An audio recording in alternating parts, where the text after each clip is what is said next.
მოგესალმებით. სანამ კითხვების რეჟიმზე გადავალთ კითხვა-პასუხის, მე მინდა მოკლედ გითხრათ რესპუბლიკელების ახალი ინიციატივაზე. პრინციპში ეს ახალი ინიციატივა არ არის, უბრალოდ წელს ჩვენ დავიწყეთ შეხვედრების ციკლი, რომ შარშან და შარშანწინაც ქონდა ამ ტიპის შეხვედრები, მაგრამ წელს ამას დავარქვით ღია საუბარი რესპუბლიკელებთან, დავიწყეთ კახეთით, თელავში იყო კახეთის ყველა რაიონის წარმომადგენელთან შეხვედრა. ჩვენ ვეცადეთ, რომ შეხვედრა ღია ყოფილიყო და მაქსიმალურად მიგვეწოდებინა ინფორმაცია იმათთვის, ვისაც აინტერესებდა ამ ტიპის საუბარი რესპუბლიკელებთან.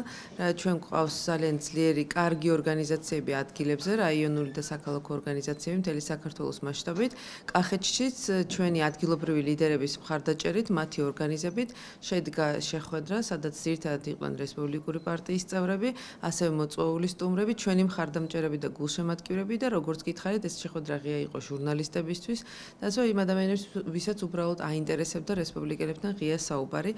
გამოიკვეთა ერთი ძირითადი რამ ამ შეხვედრით, რომ ადგილებზე ჩვენი მოქალაქეები მოსახლეობა, საზოგადოება ძალიან მოწადინებულია იმისთვის, რომ პოლიტიკოსები მათ შეხვდნენ და ესაუბრონ და ადგილზე გაეცნონ პრობლემებს. ჩვენ ხშირად გვესმის, რომ პოლიტიკოსებს ადგილობრივი მოსახლეობა ხვდება წინასაარჩევნო და არჩევნებისთვის, ძირითადად როდესაც საუბარია ხმებზე, ხმის მოცემაზე, ნდობის გამოცხადებაზე, ძალიან მნიშვნელოვანია, რომ არა წინასაარჩევნო, მაგრამ მუდმივ რეჟიმში ჩვენ გქონდეს კონტაქტი ჩვენს ადგილობრივ მოსახლეობასთან. ესეთი ტიპის შეხვედრა ძალიან კარგი საშუალებაა ამისთვის. არა მხოლოდ იმისთვის, რომ პოლიტიკოსები ახლოს იყვნენ საზოგადოებას და ზოგადად რესპუბლიკური პარტიებისთვის, პროსტორად, მე ვფიქრობ, რომ პარტიებმა მაქსიმალურად უნდა გამოიყენონ ეს შესაძლებლობა, ჩავიდეთ უნდა რაიონებში, შევხვდეთ უნდა მოსახლეობას და გავერკვეთ რა პრობლემებია ადგილზე. გახსოვთ ალბათ თქვენ პრემიერმა ერთხელ თქვა, რომ რეგიონებში სულ სხვა საქართველოა, სწორედ ესეთი მდგომარეობა, როდესაც ჩვენ ადგილებზე ჩავდივართ და ხვდებით მოსახლეობას. ჩვენ გეგმავთ, რომ გავაგრძელოთ შეხვედრების ეს ციკლი თვეში, ყოველ თვე ან თვეში ორჯერ, თვე შესაძლებელი იქნება ჩვენ გვექნება რეგიონებში შეხვედრა. შემდეგი ასეთი შეხვედრა დაგეგმილია გორში, თებერვლის შუა რიცხვებში, თებერვლის ბოლოსკენ და დარწმუნებული ვარ, ისეთივე საინტერესო იქნება, როგორც კახეთში შეხვედრა შედგა. თუ შევძელით, ამას ვცდილობთ ჩვენ ორჯერაც შევეცდებით, რომ ჩატარდეს ერთი და იმავე რეგიონში შეხვედრა, რომ პრობლემები, რომელიც მოვისმინეთ პირველი შეხვედრის დროს, უფრო პასუხგაცემული იყოს, გადაჭრილი იყოს, უფრო მეტი გზა გამოვძებნოთ ამისთვის და პასუხები გქონდეს, ოდესაც მეორეჯერ შევხვდებით ადგილობრივ მოსახლეობას. ძირითადი პრობლემა, რაც კახეთში გამოიკვეთა და ჩვენ ვაპირებთ, რომ ამ თემაზე ვიმუშაოთ პარტიაში, ჩვენს ექსპერტებთან ერთად, პარტიის წევრებთან ერთად და რაც მთავარია კახეთის მოსახლეობასთან ერთად, ვინც ჩართული იქნება ამ პრობლემის შესწავლაში, ეს არის მიწის პრივატიზების საკითხები, უამრავი პრობლემა გამოიკვეთა, რაზეც იყო პასუხები, რაზეც დაგჭირდება, რომ მეორედ შეხვედრის დროს სპეციალისტები ჩავიყვანოთ ადგილზე და უფრო მკაფიო პასუხები გავსვეთ. იყო ისეთი პრობლემები, როგორიც არის მაგალითად თვითმმართველობაში სიტუაცია, თვითმმართველობის სისტემა რამდენად არის დამოუკიდებელი, ამაზე იქაც ვისაუბრეთ და აქაც ხაზს გაუსვამ, რომ არის რაიონები, მუნიციპალიტეტები, სადაც გამოკვეთილად არ არიან დამოუკიდებელი ადგილობრივი თვითმმართველობის წარმომადგენლები, ეს იქნებიან გამგებლები თუ საკრებულოს წევრები, მათი ანგარიშვალდებულება, მიუხედავად რომ ჩვენ პირდაპირ წესით დავერჩიეთ მერები და გამგებლები, ისინი ანგარიშვალდებულებას ნაკლებად გრძნობენ ამ მომრჩევლის წინაშე და მათი მთავარი ისინი ამ ანგარიშვალდებულებას ძირითადად გრძნობენ თავის ხელმძღვანელობასთან, მაგალითად გუბერნიასთან, გუბერნატორთან ან პარტიულ ხელმძღვანელობასთან. ჩვენ მათ მივეცით ეს თავისუფლება, თვითმმართველობის რეფორმაში ძალიან წინ გადადგმული ნაბიჯია პირდაპირ წესით არჩეული მერები და გამგებლები, თუმცა ძალიან მნიშვნელოვანია, რომ ეს დამოუკიდებლობა იქცეს ფინანსურ დამოუკიდებლობადაც, თავისუფლებადაც და ვისწავლოთ ადგილებზე ეს თავისუფლება და ანგარიშვალდებულება იყოს პირველ რიგში ამ მომრჩევლის წინაშე. ამ პრობლემებით ფარგლებში, თვითმმართველობის პრობლემის ფარგლებში გამოიკვეთა, რომ სამხარეო საბჭოები, რომელიც გათვალისწინებულია ჩვენი თვითმმართველობის კოდექსით, არ ფუნქციონირებს კახეთის რეგიონში, არ შეკრებილა გუბერნატორთან ეს საბჭო და აქ მთელი რიგი საკითხები და პროექტები შეიძლება გადაწყდეს და მოვლაპარაკდეს ამ რაიონების წარმომადგენლებთან ერთად შეხვედრით, თუმცა ასეთი საბჭო არ იმართება. ერთ-ერთი საკითხი, რომელიც დაისვა ერთ-ერთ პირველ შეხვედრაზე და აღარ გაგრძელდა, იყო მაგალითად უპატრონო ძაღლების თავშესაფარი, იმიტომ 900-მდე შემთხვევა ჩამოთვალეს, როდესაც დაკბინა უპატრონო ძაღლების მხრიდან დაკბენილი იქნა მოსახლეობა, ეს იყო ერთ-ერთი საკითხი მაგალითისთვის, რისი განხილვას დაიწყო სამყარო საბჭომ, რომ შეიქმნათ რეგიონში თავშესაფარი, მაგრამ ვერ მოხერხდა, იმიტომ რომ არ გაგრძელდა ეს პროცესი. სოციალური დახმარებების საკითხი როგორც კახეთში, ისე ვფიქრობ, ყველა რეგიონში აქტუალურია, იმიტომ არა მხოლოდ კახეთის მოსახლეობიდან, სხვაგანაც მოგვისმენია ეს ქულების განაწილების პრინციპში ხარვეზები და ამ პროცესში ნაკლებად არის ჩართული ადგილობრივი თვითმმართველობა, იმიტომ რომ ეს არის არსებობს სააგენტოები, რომლებიც არის ცენტრალურ ხელისუფლებას დაქვემდებარებული სამინისტროზე და ადგილებზე არავითარი კავშირი ამასთან არ აქვთ თვითმმართველობას და ამასთან დაკავშირებითაც იყო მოსახლეობის უკმაყოფილება, მათ სჭირდებათ მეტი ჩართულობა ადგილებზე, იმიტომ ადგილზე იციან უკეთ ვინ რითი ცხოვრობს და რითი სუნთქავს და როგორ უნდა იყოს განაწილებული ეს სოციალური დახმარებები. მთელი რიგი სხვა პრობლემები იყო, რა თქმა უნდა, ჩამოთვლილი რაიონების მიხედვით და ჩვენ ვაპირებთ, რომ ეს პრობლემები შევისწავლოთ და უფრო დაწვრილებით და უფრო სხვა რეჟიმში გავაცნოთ საზოგადოებას ჩვენს წარმომადგენლებთან ერთად. ეს იყო რისი თქმაც მინდოდა კონკრეტულად ამ პროექტზე და მზად ვარ შეკითხვებისთვის სხვა თემებთან დაკავშირებით. პარტიას რა მოგონებები აქვს, თუნდაც კოდებთან დაკავშირებით რამდენს მოითხოვთ, თუ იყო მოსაზრება შეიძლება რესპუბლიკელები ცალკე წავიდნენ, გამოეყვან კოალიციას, თქვენ რა ინფორმაციას როგორც არაერთხელ ვთქვით, იმიტომ რომ ეს თემა იყო აქტუალური რამდენიმე კვირის წინ, თუ არ ვცდები ერთი კვირის წინ, როდესაც ჩვენ რესპუბლიკელები არ ვაკეთებდით კომენტარს ამ საკითხებზე და ჩვენი ერთადერთი კომენტარი უბრალოდ იყო, რომ ამ საკითხებზე მსჯელობა არ დაწყებულა და ნაადრევია ამ საკითხებზე პარტიების მხრიდან კომენტარის გაკეთება, თუმცა საკითხი არამოწურულა და დღესაც აქტუალურია, მესმის ჩვენ სერიოზული არჩევნები გველოდება 2016 წელს, თუმცა 2016 წლის ოქტომბრამდე თუ მხოლოდ ამ საკითხებზე ვისაუბრებთ, ბევრი მთელი რიგი საკითხები დარჩება ყურადღების გარეშე, რომლებიც გაცილებით მნიშვნელოვანია ჩვენი საზოგადოებისთვის, მოსახლეობისთვის, ვიდრე ის თუ ვის რამდენი რა წილი ექნება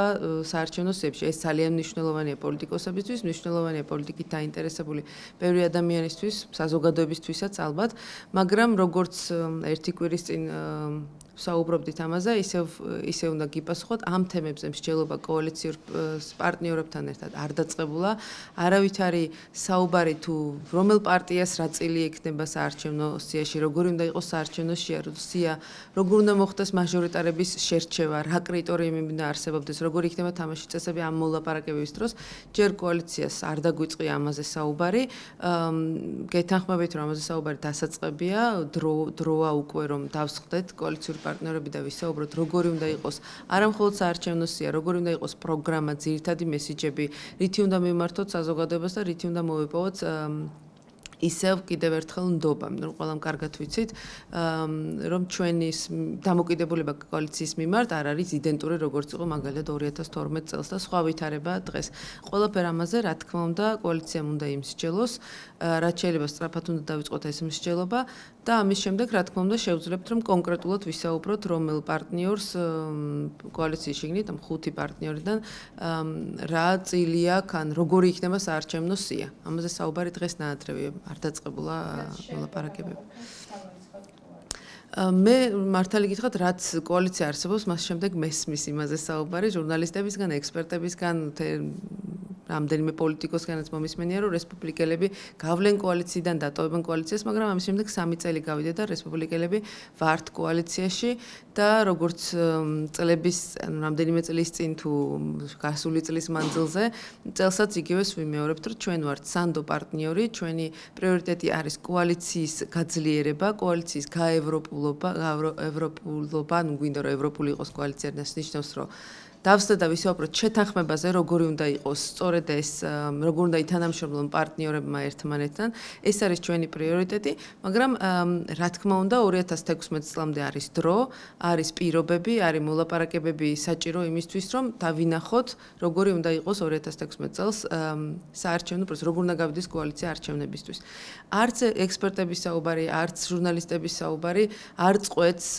და არ გამოიწვევს იმას, რომ დაიშალოს კოალიცია, ან რომელიმე პარტნიორი წავიდეს კოალიციაში. ეს არის კონკრეტულად პარტიების გადასაწყვეტი და როგორც ადრე ისევ მიწევს ეხლაც რესპუბლიკური პარტიის სახელისმოს, რომ ჩვენ არ ვაპირებთ კოალიციიდან გასვლას, არ არის დღეს არავითარი ნიშანი ამისთვის, მაგრამ კიდევ ერთხელ უსვამ ხაზს 2016 წლამდე არის დრო, 2016 წლამდე არის დასაწყები მოლაპარაკებები, არაფერი გამორიცხული არ არის. და აქვე ვამბობ, რომ რესპუბლიკელებს დიდი გამოცდილება გვაქვს ოპოზიციაში ყოფნით, ჩვენი ავტორიტეტი, კვალიფიკაცია, დამოუკიდებელი პატივისცემა საზოგადოებისგან არ მოგვიპოვებია მხოლოდ ხელისუფლებაში ყოფნის დროს, ამიტომ ჩვენ ოპოზიციაში ყოფნაც შეგვიძლია და ხელისუფლებაში ყოფნაც შეგვიძლია, თუმცა ვხედავთ, როგორი რთულია ხელისუფლებაში ყოფნა. ფრაგმენტები გამოსვლა პარლამენტში, სადაც იქნება პრეზიდენტის გამოსვლა. როგორ შეაფასებთ და ამ შეხვედრაზე ასევე ამ შეხვედრას ესწრება ასევე პრემიერი, ამას ეს როგორც შეაფასებთ? კი, შინაარსზე პრეზიდენტის გამოსვლას, რა თქმა უნდა, მე ვერ ვისაუბრებ, არ მაქვს ინფორმაცია, უკვე დაზუსტდა, რომ როგორც რეგლამენტში წერია, რეგლამენტის შესაბამისად საგაზაფხულო სესიის პირველ სხდომაზე მოვისმენთ პრეზიდენტის ანგარიშს. კარგია, რომ ძალიან კარგია, ხას უსვამ ამას, მაგრამ მე მინდა, რომ ჩვეულებრივი რამე იყოს და დარწმუნებული ვარ, ძალიან ჩვეულებრივი იქნება და კითხვებს აღარ გამოიწვევს. კარგია, რომ ამ შეხვედრას და ამ მოსმენას დაესწრება პრემიერი და მთავრობის სხვა წევრები, მათ არ აქვთ ამის ვალდებულება, მათ აქვთ ამის უფლება და კარგია, კიდევ ერთხელ ვამბობ, რომ პრემიერი ესწრება ამ ანგარიშს და ასევე კარგია ისიც, რომ მომავალშიც მან ამას ხაზი გაუსვა, ის დაესწრება თუ რაიმე ხელისშემცველი და განსაკუთრებული არ იქნება, ასეთ შეხვედრებს ის ყოველთვის დაესწრება თავის მინისტრთა კაბინეტთან ერთად. ძალიან მინდა, რომ როგორც არაერთხელ აღინიშნა, ეს იყოს ჩვეულებრივი მოვლენა, ძალიან მნიშვნელოვანი ყურადსაღები, მაგრამ ჩვეულებრივი იყოს ის, რომ ასეთი ტიპის შეხვედრებს ესწრებოდნენ პრემიერ-მინისტრი და მინისტრთა კაბინეტი და არ ჩნდებოდეს შეკითხვები დაესწრება ის თუ არა და რამდენად შეძლებს თუ არა, ისე როგორც უშიშროების საბჭოზე იყო ამ მსგავსი შეკითხვები. ასევე იყო შეკითხვები დებატებთან და ფორმატთან დაკავშირებით, გადაწყვეტილება უკვე იცით, გადაწყვეტა პარლამენტის ბიურომ, რომ გამოსვლები იქნებათ ფრაქციის წარმომადგენლებს გარკვეული დროით და ასე შევძლებთ მაგათ ფრაქციების მოსაზრებების მოსმენასაც ანგარიშის შემდეგ.